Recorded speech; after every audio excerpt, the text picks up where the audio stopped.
Hello, my name is Gregory Vandez. I'm reaching you today from Canada, from Alberta, Canada. I've been to Benin and Western Africa about 8 times in the last few years.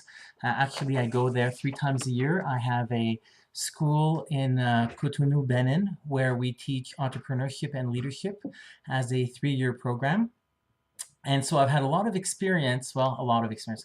I've had some experience about being in Africa and seeing how business is done there. And I've been invited to share with you a few thoughts. And as I was considering what I wanted to talk about, I wanted to talk about a subject today that was going to be, how can I say, practical, something that you could take if you already have a business, something that you could take and you could apply right away. Or if you are thinking of starting a business in the future, information that would be very valuable, where people make a lot of mistakes, and that can make the difference between success and failure. And so I thought this would be important in our discussion today. And I first of all welcome you. I hope that you're going to be enjoying this presentation, and I hope that I can add value to your life. Maintenant, pour mes amis francophones de l'Afrique et du monde, alors je vous souhaite la bienvenue. Mon nom, c'est Grégory Vandez et j'aurai l'occasion aujourd'hui de partager avec vous des idées qui, je crois, pourront être, comment je pourrais dire, pratiques. Quelque chose que vous allez pouvoir utiliser et mettre dans votre vie immédiatement. Vu que c'est quand même une conférence internationale en anglais, je vais faire le gros de la conférence en anglais, mais je tenais quand même à vous souhaiter la bienvenue en français et à vous dire combien je suis content qu'on puisse échanger ensemble un peu comme ça. So the topic that I've selected is how to succeed with your employees. And you think it might be easy to do this. This is probably one of the hardest things that a business owner has to do. Don't think that because you've been an employee in the past that it's easy to succeed as being an employee like to be able to be a business owner bringing employees into your business. It's not easy. It's probably one of the hardest things. And a lot of businesses fail because of this, and they don't know that they fail because they've had a hard time finding, keeping, training the employees in the best way. So that's what I'm going to talk to you about. I'm going to start by sharing with you why I think employees, finding the right employees and keeping the right employees is probably one of the most important aspects of business. I'm going to give you one rule to follow. I'm going to talk to you about the kind of attributes or the kind of characteristics that I look for in an employee, and when I decide to fire an employee, and when I decide to keep them and to continue training them, and when to make that decision. I'm going to talk to you about one of the major temptations that we have that prevents us from firing people that should be fired or let go as soon as possible, but we keep them on too long. I'm going to share with you some things that you can do inside of your business that's going to help your employees feel valorized and just receive the best of them. I'm going to share with you some experiences that I've had in Africa. And I'm going to share with you a secret. I'm going to share with you a secret that I've used in my own businesses that has made all the difference about how to take employees, to really find the best employees and to be successful in business. And this has been one of the main things that has helped me to succeed in business. So, and these are things that I do all the time. Like, this is part of my way of doing business in my own business this week, today, every day that I do business. So one of the ideas that I like, just as an introduction, one of the ideas that I like to talk about is that starting a business and succeeding as a business is a lot more like to be an artist. An artist like a painter, an artist like a sculpture. That's really what business is like. And this is why I say this. Artists are there to create beauty by creating harmony, by creating things that just fit together, and you just feel that it's going well because all the pieces are fitting together. Well, as a business owner, that's a lot of what we do. On one side, we have the client and the market. And the client and the market, they have needs, they have desires, they have problems, and they're willing to give you money in order to fix those problems. And that's why they give you money, actually. They don't give you money because of anything else. They buy products to solve problems that they have in their lives. The problem might be hunger, and they might want to feel full inside of their body and have energy inside of the body, so they're going to hire a product called food. But food is there to solve a problem, and the problem was that they were hungry or felt weak. And so everything in business is about the market and the customer and what they want. On the other side, you have the business, and the business is trying to solve this customer problem. And it has to deal with creating the right solution, creating the solution that the clients really want to have, but also working with employees and finding the right resources, the right material to solve this problem, and finding it at a price that the customer is willing to pay, that leaves enough money to pay for the resources and the employee and make a profit at the end. Those are all the things that are involved in making a business. When all these things fit together, the market has a product they want at a price they're willing to pay, and you're able to work with employees to pay them and still have enough money after the sales price to make a profit. When all of this works, and it works a lot and it works well, you have a business that makes money. And that is a lot like creating harmony.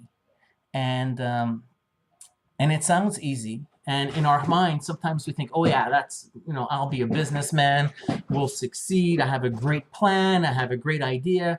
But the truth is that most of the time it doesn't succeed. And one of the components that makes it hard to succeed is the employee part. Employees want to get paid more money, which increases your cost. They don't show up on time all the time. They don't do what you want to do. They forget things. They make mistakes. Sometimes they do on purpose. They make mistakes. So it's really not that easy. Another idea to think about is that your business, well, let me ask you this question. Who takes care of your business? Who really, really takes care of your business? Well, the answer to that question is your customers. Your customers are the only people that are actually taking money and giving it to you so that you can run your business. So at the end of the day, if your customers aren't giving you money, you don't have a business. And so your customers are taking care of your business and your salary and taking care of your success. Now, the second question I have is, who is taking care of your customers?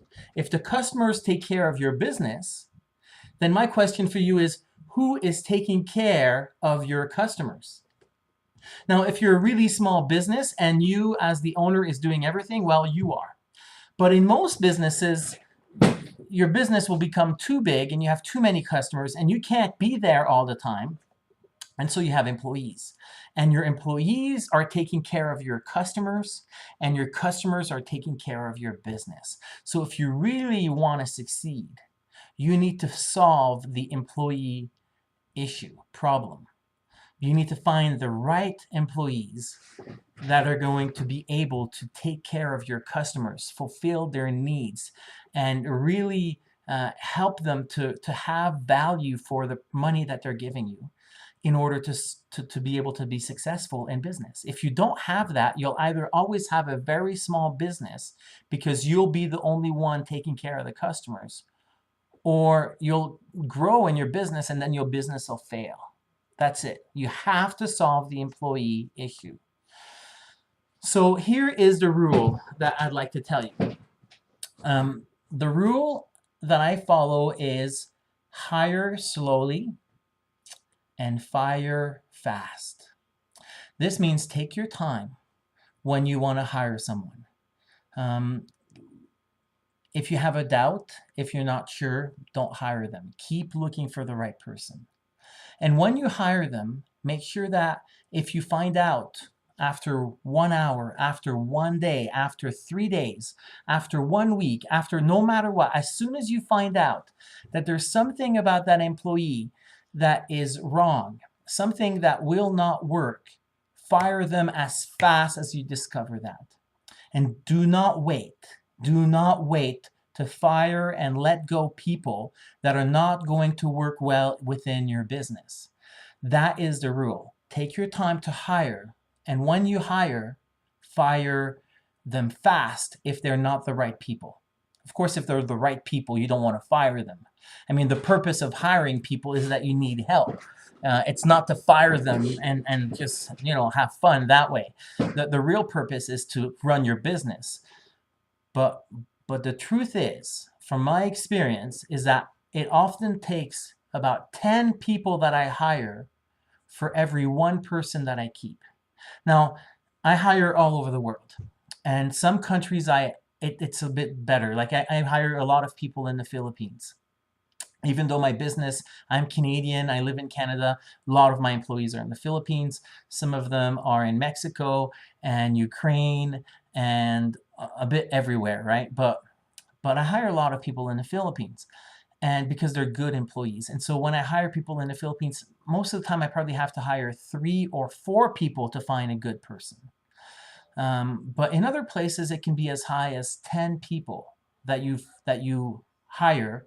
You'll fire 9 of them, and you'll keep that one person that's really great.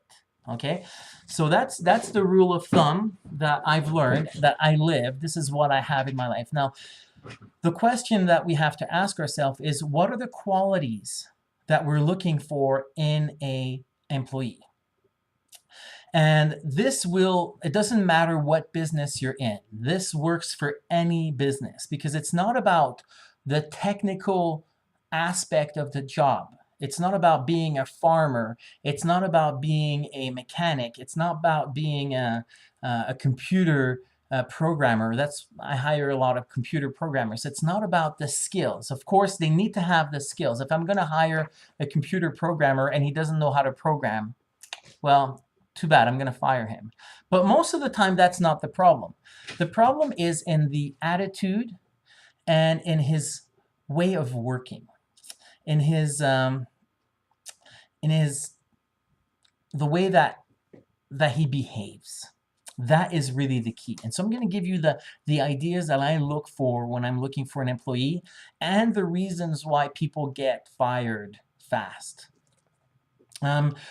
One of the first things that I'm looking for is somebody that's a team player, somebody that can work with our team, that's willing to do on this team everything that must be done for the business to succeed. What I'm not looking for is somebody that says, oh, this is not in my job description, I will not do that. Or you hired me to do this, and now you want me to do this? I'm not sure. Let's talk about it. I don't want people like that. If I hire you and I'm asking you to do something, I want you to say, yes, let's do it, even if you've never done it before. I don't like people that are so nitpicky about job description. I want someone that's willing to go out and work as a team and help the whole team, the whole business to succeed, and will do whatever it takes for that to happen. That's the kind of people that I'm looking for. It's not always easy to find, but that's what I want. Second of all, 100% honest.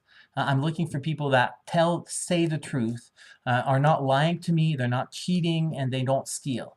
If I find someone that is lying, cheating, or stealing, I will fire them right away. No questions, no second chances, nothing. I don't want to see you again. Take your things, get out of here. We are done. And sometimes lying about little things, like, why didn't you come to work today?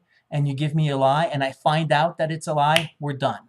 Because if you're going to lie to me about little things, chances are you're going to lie to me about big things. And that's going to hurt me big. So if I can catch people lying to me in small things, I will just fire them right away. No no problems. My job is not to help you to become honest.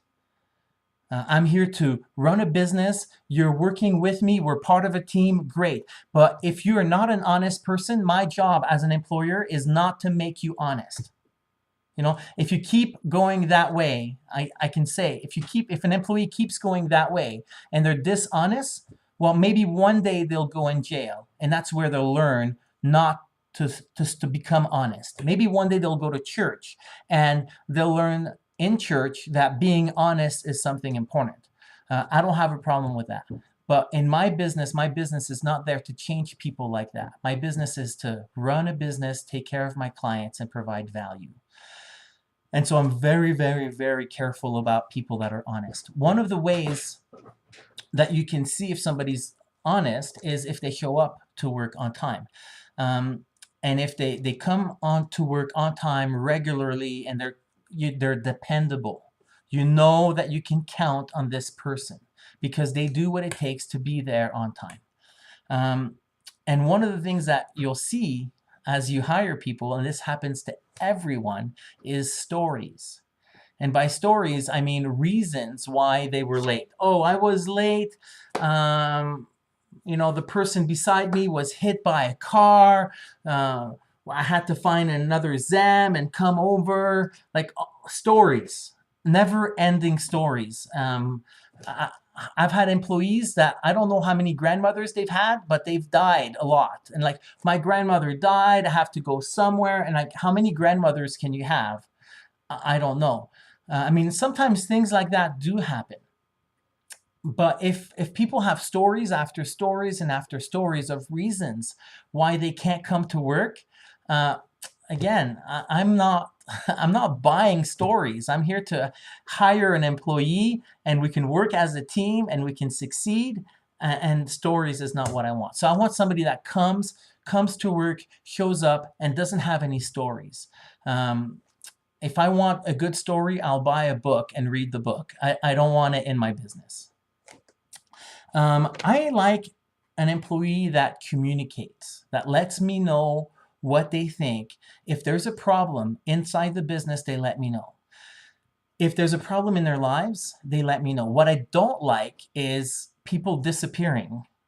And then a week later, after they're gone for a week, they come to see you, say, oh, this happened, I couldn't come, blah, blah. I have no tolerance for that. If there is an issue, I want them to tell me before it happens. And that's also good for inside of the company. I want, if they've discovered a problem with the product, I want them to come to me and just to let me know. Communication is really, really important. So that's something that I'm looking forward in an employee. I want somebody that's willing to work hard and is not just trying to put some time in. Like, a lot of people get paid per month or per week or per day or per hour. And I'm not looking for people that just want to be there and do nothing. I want people that are working hard, that want to improve, and that have an attitude. This is what this was interesting. But there's an attitude that sometimes people have that I do not like at all. And as soon as I find it, I just rather get rid of this person. It will corrupt the entire business. And the attitude is this: if you pay me more money, I will work harder for you. Let me say that again. If you pay me more money, I will work harder for you. If I find this inside of an employee, I will fire them, because there's nothing for me to do with this person. This person is corrupted in their way of thinking. The truth is the reverse. If you work hard for me, then I will have to pay you more if I don't want to lose you. So why don't you work as hard as you can, and then with time, opportunities will come. And when I want to give someone a new position, I'll find the best worker and give that new position to my best worker, not the other way around. So I'm looking for someone that has this attitude of really wanting to exceed and succeed and work hard. I'm looking for someone that's intelligent. And by intelligent, I just mean that they know how to think. And if I ask them to do something, they will do it and they'll figure it out, hopefully. And if they have questions, they're smart questions. They're not questions that most people would have to ask in order to solve the problem. I mean, asking a question is not a problem. I'd rather they ask a question than not ask a question. But if they come to me with stupid questions all the time, um, I don't know. I'd rather hire someone that's a little more intelligent and that can figure things out. And that's something that I look for. Sometimes I've given tests, intelligence tests to people before I hire them. And often I test my employees by giving them a task and seeing how they'll deal with it. Often I'll hire like 3 people and I'll give each person the same test, a task, something that they should do in the business. I'll give each person the same information about how to do this task, and then I'll keep the best person. The one that was able to communicate better, that did it on time, that did it faster, that did it better, and that didn't ask stupid questions. Again, smart questions, I want them to ask me. And smart people do that. And that I want to hire smart people.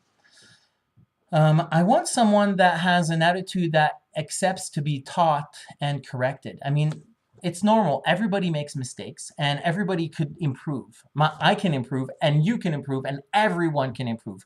But as an employer, as a business owner, I want to find employees that are willing to improve and become better and that are willing to accept correction. So if I correct an employee and they give me, they're upset, they're mad, they're not happy about me correcting them, they're fired. It's over. I don't want to talk with you again. Take your things, go away. Here's the money I owe you, and have a great life, and I'll have my great life, and we don't need to work together. I want someone that I can teach and someone that is willing to be corrected. And then finally, I really want someone that's willing to follow process. We have a way of doing things in our business. We always improve how we do business, but we have a certain way of doing things. And this way of doing things, this process, is what works. And I want my employees to be willing to follow the process, to follow the rules. If they're not willing to follow the rules and they always want to do it the way they want to do it, like, I don't want to do the way the business does it. I want to do it the way I do it. If that's the attitude that an employee has, I have to let them go. I have to fire them. So I want people that have this attitude of being a winner and a superstar, and they take care of the customer. And so let me go back over this again. I'll just go back one at a time because there's a lot of things in here. I want someone that is willing to be part of a